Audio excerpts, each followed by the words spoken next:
Bonjour et bienvenue pour la 5e et dernière vidéo du chapitre sur le schéma de Bernoulli et la loi binomiale. Nous allons voir comment calculer les valeurs des probabilités de la loi binomiale avec la calculatrice. Car dans l'exemple que nous avons traité, nous avons réussi à le faire grâce à l'arbre, mais imaginez si on avait 15 lancers de dés, 40 lancers de dés, on ne pourrait pas, ce serait très très long de faire l'arbre complet et de tout compter. Donc heureusement la calculatrice calcule ça directement, nous allons voir ça. On commence avec le calcul de P de x égale k, une valeur fixée. Alors on prend notre calculatrice, d'abord seconde distrib, ensuite il faut aller chercher, ça se voit pas sur l'écran, c'est encore en dessous, il faut aller chercher binôme FDP ici, donc j'ai fait entrer sur binôme FDP, et là on remplit. Alors non, le nombre d'essais c'est le nombre petit n, donc ici on fait 3 lancers de dés, donc 3 essais. Le petit p, c'est la probabilité, c'est le nombre petit p, donc ici c'est 1/6 puisque le succès, je vous rappelle que c'est obtenir un 6, et valeur de x, c'est ce qu'on veut. Moi ici je vais mettre 1 parce qu'on va commencer par calculer p de x égale 1. Maintenant on va surcoller et on fait entrer et encore entrer. Voilà, on a le résultat ici. Donc ça c'est p de x égale 1. Sur la calculatrice TI82 c'est quasiment la même chose, on fait seconde distrib encore. Ici il faut aller sur binôme FDP qui pareil est en dessous, alors c'est peut-être pas le même numéro. C'est le même numéro, c'est le A. Voilà, et donc là c'est écrit en anglais, donc trial c'est le nombre n, le nombre d'essais, 3, ici 1/6. Voilà, et x value ça veut dire le petit k, et donc moi je veux calculer pour k égale 1, et ensuite paste ça veut dire colle, et je colle tout ça, et voilà, donc j'obtiens le résultat, c'est le même que celui que nous avons trouvé juste avant. Je vous montre rapidement aussi sur la numwork si certains l'ont, il faut aller dans le menu probabilité, faites OK. Il faut aller dans binomial, comme son nom l'indique. On fait OK aussi. On remplit la valeur de n ici, donc la n c'est 3. Ensuite p, donc 1/6. On fait suivant. Et là, donc il y a plusieurs, en fait, la première chose proposée, là, c'est pas tout à fait ce qu'on cherche, mais on cherche pas p de x inférieur ou égal, on le verra juste après. On cherche p de x égal, alors il faut aller sur le petit dessin, ici, faire exe, enfin entrer, et là ça vous propose différentes choses. Alors égal c'est le trait. C'est quand c'est égal au trait, faut descendre. Je me suis trompé de. Voilà, ici. Hop, voilà. Et donc là, égal. Et voilà, je vais mettre donc égal à 1 pour calculer le même valeur que les autres. Bon, bien sûr, on trouve la même chose. Ici, j'ai donc affiché les écrans des Texas Instruments, et donc voilà, la valeur c'est la même que nous avions trouvée dans les vidéos précédentes. Deuxième exemple avec p de x égale 2, parce que tout à l'heure nous ne l'avions pas calculé directement. Alors, donc toujours pareil, seconde distrib, il faut aller sur le A, qui est donc en dessous, je fais entrer, ensuite c'est toujours 3 1/6, je change juste ici, et voilà, coller, et je colle, et donc j'ai la réponse ici.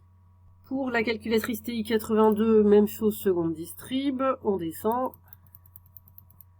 vers le A, voilà, c'est ici. Donc ici ça n'a pas changé, je change juste la valeur, ici 2, et je colle. Et voilà, donc on a bien le même résultat. Et bien sûr pour la numworks, là j'ai juste à changer cette valeur, et je fais entrer, et donc j'ai le résultat. Voilà donc une valeur approchée pour p de x égale 2. Maintenant, si vous voulez connaître le calcul exact, en fait, p puissance k, 1 moins p puissance n moins k, ça vous savez ce que ça vaut, il suffit de remplacer par les valeurs.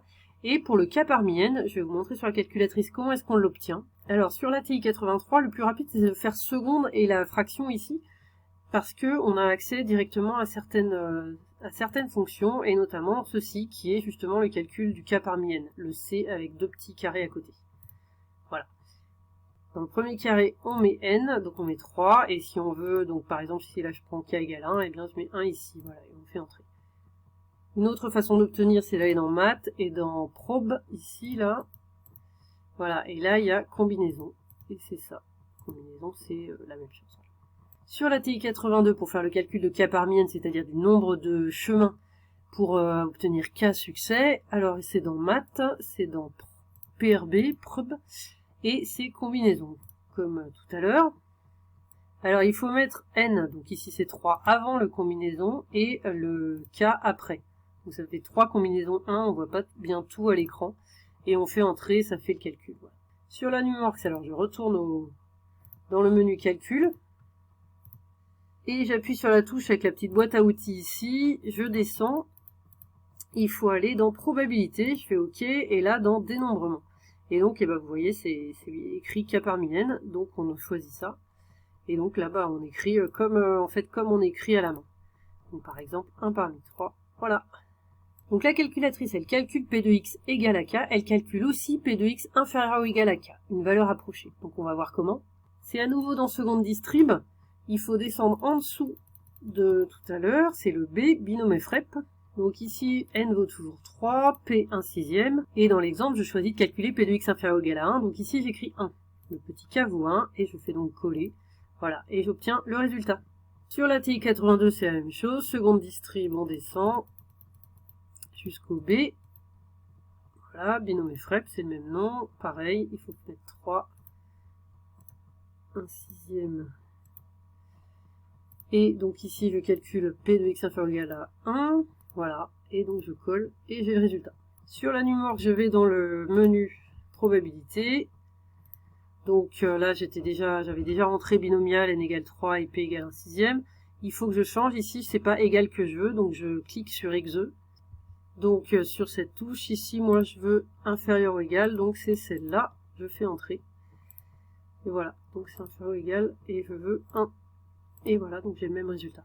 Alors, on a trouvé ce résultat avec la calculatrice, on peut le vérifier avec le calcul, puisque P de x inférieur ou égal à 1, il y a deux possibilités, soit P de x égale à 0, soit P de x égale à 1, ce sont des probabilités que nous avons déjà calculées, donc si on les ajoute, eh bien on obtient bien cette valeur approchée. Et enfin, on termine avec le calcul de l'espérance, la variance et l'écart type pour une loi binomiale. Donc x suit la loi binomiale de paramètres n et p, alors son espérance c'est n fois p, sa variance, c'est np fois 1 moins p, et donc ça, son écart type, puisque l'écart type, c'est la racine carrée de la variance, c'est racine carrée de np 1 moins p. Donc ça, ce sont des formules à connaître, on apprendra à les utiliser. Donc, dans notre exemple, on le reprend, n égale 3, p égale 1 sixième, faisons les calculs. L'espérance, on trouve 3 fois 1 sixième, donc n fois p, c'est-à-dire 1 demi, ça se simplifie. L'espérance, je rappelle que ça correspond toujours à une moyenne. Ça correspond, dans cet exemple, au nombre de 6 moyens que l'on obtient avec 3 lancers de dés. Alors évidemment, c'est une moyenne, on ne peut pas obtenir un demi nombre 6, mais en moyenne, c'est ce qu'on obtient. Ensuite, la variance, on fait le calcul, donc 1 demi fois 1 moins 1 sixième, 1 demi fois 5 sixième en mettant au même dénominateur, ça fait 5 douzièmes, et puis l'écart type, donc racine carrée de la variance, racine carrée de 5 douzièmes.